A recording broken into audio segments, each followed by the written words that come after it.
I'm joined by Pieter Cleppe, who's head of the Brussels office for Open Europe. Thanks for being with us. What is your big headline tonight so far? Well, I think what everybody expected happened. So the two main parties, the mainstream parties, they lost their majority, but they're likely to just be able to continue with what will probably be the group of the French president, Emmanuel Macron. Now we've seen not a massive victory of the anti-establishment Eurosceptics, but still a victory. They're still making headway.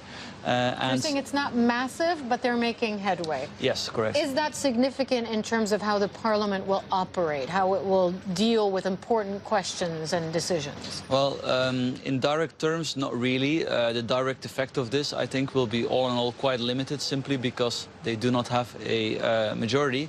But indirectly, this is yet another signal coming from voters that they are not happy with the status quo at the EU level, and they are not happy with insufficient border protection. They're not happy with constant attempts to concentrate more power and money in Brussels. For example, the proposals to scrap national vetoes over taxation, over foreign policy. These are proposals being made all the time by the European Commission.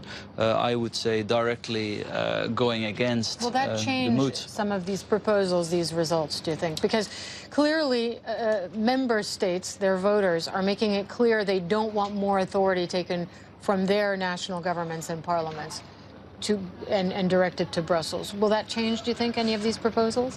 Yeah, I think so. I think mainstream politicians will pick up the signal. If you look at opinion polls, a large majority in every single member state is in favor of staying in the EU, apart from the UK, of course. Yeah. But then people are also dissatisfied.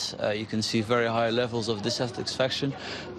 So what is the response? I think mainstream parties just need to go for a European Union that focuses on its core business, which is open up barriers to trade, and all this grand plans, great transfers. And not more integration, political integration. Exactly.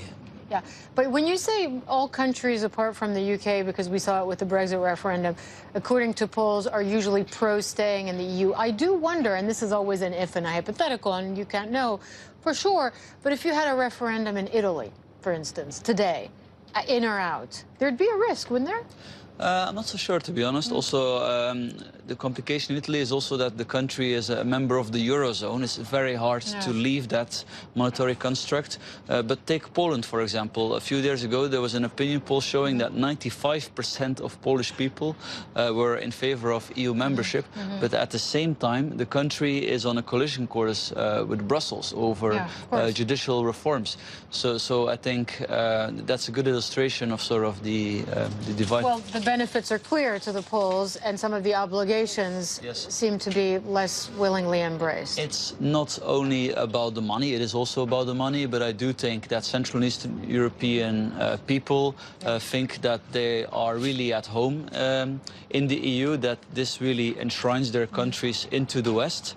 But I think they, for example, they're not happy with things like migration quota. It's in every country is very sensitive to decide how many immigrants should be able to enter. So if you impose that, it's not going to go well.